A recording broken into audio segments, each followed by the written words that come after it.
السلام علیکم ورحمۃ اللہ وبرکاتہ۔ اعوذ باللہ من الشیطان الرجیم، بسم اللہ الرحمن الرحیم۔ رب اشرح لی صدری ویسر لی امری واحلل عقدۃ من لسانی یفقہوا قولی۔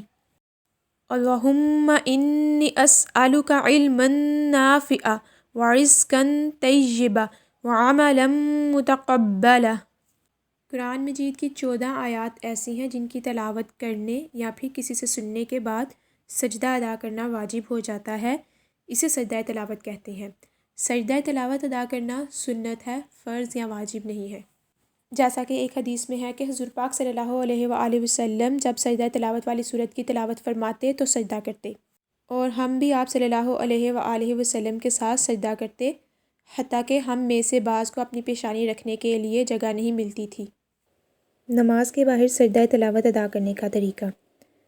اگر قرآن پاک پڑھتے ہوئے آیت سجدہ آ جائے تو کوشش کرنی چاہیے کہ رخ قبلے کی طرف کر لیا جائے، لیکن اگر کسی مجبوری کے تحت قبلے کی طرف رخ نہیں کیا جا سکتا تو جس طرف بھی رخ ہو اسی طرف ہی سجدہ ادا کیا جا سکتا ہے۔ سجدہ تلاوت کے لیے نیت دل میں کریں یا زبان سے کہہ لینا بھی بہتر ہے کہ میں اللہ تعالیٰ کے واسطے سجدہ تلاوت کرتا ہوں۔ اگر نماز کے علاوہ سجدہ تلاوت پڑھی جائے تو اللہ اکبر کہنا ضروری ہے۔ اگر قرآن پاک پڑھ رہے ہوں اور آیت سجدہ آ جائے تو اللہ اکبر کہہ کر ہی سجدہ کیا جائے گا، لیکن بعد میں سلام کی ضرورت نہیں ہے اور سجدہ تلاوت میں ایک ہی سجدہ ہوتا ہے۔ جب قرآن پاک پڑھتے ہوئے آیت سجدہ آ جائے تو بہتر یہ ہے کہ پہلے کھڑے ہوا جائے اور پھر اللہ اکبر کہہ کر سجدے میں جایا جائے، لیکن اگر کسی وجہ سے کھڑے نہیں ہو سکتے تو پھر بیٹھ کر بھی سجدہ تلاوت ادا کیا جا سکتا ہے۔ جس طرف رخ ہو اسی طرف ہی اللہ اکبر کہہ کر سجدہ ادا کیا جا سکتا ہے۔ نماز میں سجدہ تلاوت کا طریقہ۔ نماز میں جب سجدہ تلاوت کریں تو نیت کی ضرورت نہیں ہوتی۔ سجدہ تلاوت کے لیے تکبیر کہہ کر سجدے میں جانا چاہیے اور اٹھتے وقت بھی تکبیر کہہ کر اٹھنا چاہیے۔ اگر کسی آیت کے درمیان میں آیت سجدہ آ جائے تو آیت ادا کرنے کے بعد اللہ اکبر کہہ کر سجدے میں جانا ہے، سجدہ تلاوت ادا کرنا ہے، پھر اللہ اکبر کہہ کر قیام میں جانا ہے اور پھر رہ جانے والی صورت کو ادا کرنا ہے۔ اس کے بعد اللہ اکبر کہہ کر رکوع میں جانا ہے اور پھر باقی کی نماز ویسے ہی ادا کرنی ہے جیسے عام نماز ادا کرتے ہیں۔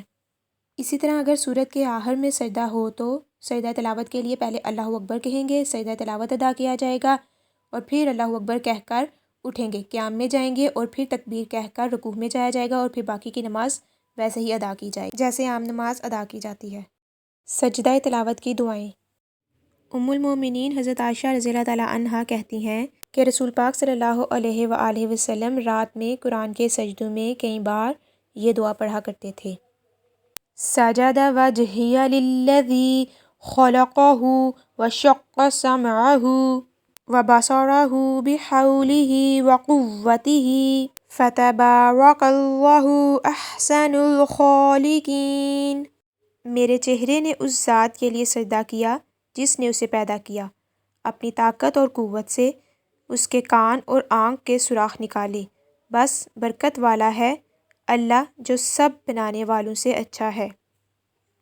ابن عباس رضی اللہ تعالیٰ عنہ کہتے ہیں کہ ایک شخص نے نبی پاک صلی اللہ علیہ وآلہ وسلم کے پاس آ کر عرض کیا، اللہ کے رسول، میں نے رات کو خواب میں دیکھا کہ میں نماز پڑھ رہا ہوں، میں نے سجدے کی آیت پڑھی اور سجدہ کیا تو درخت نے بھی میرے ساتھ سجدہ کیا اور میں نے اس کو یہ کہتے ہوئے سنا، اللہم اکتب لی بہا عندک اجرا ودع عنی بہا وزرا واجعلها لی عندک ذخرا وتقبلها منی کما تقبلتها من عبدک داؤد۔ اے اللہ، میرے لیے اس سجدے کے بدلے اپنے ہاں اجر لکھ دے اور اس کے بدلے سے میرے گناہوں کا بوجھ ختم کر دے، اور اپنے پاس اس سجدے کو ذخیرہ بنا اور مجھ سے اس سجدے کو اسی طرح قبول فرما جس طرح تو نے اپنے بندے داؤد سے قبول فرمایا تھا۔ ابن عباس رضی اللہ تعالیٰ عنہ کہتے ہیں کہ نبی پاک صلی اللہ علیہ وآلہ وسلم نے جب آیت سجدہ تلاوت کی تو میں نے آپ صلی اللہ علیہ وآلہ وسلم کو وہی دعا پڑھتے ہوئے سنا جو اس شخص ابو سعید رضی اللہ تعالیٰ عنہ نے درخت کی کہی ہوئی بیان کی تھی۔ اگر سجدہ تلاوت کی محسوس دعائیں یاد نہ ہوں تو تو ان محسوس دعاؤں کی جگہ نماز کے سجدے والی دعا سبحان ربی الاعلی بھی پڑھی جا سکتی ہے۔ جزاک اللہ۔ السلام علیکم ورحمۃ اللہ وبرکاتہ۔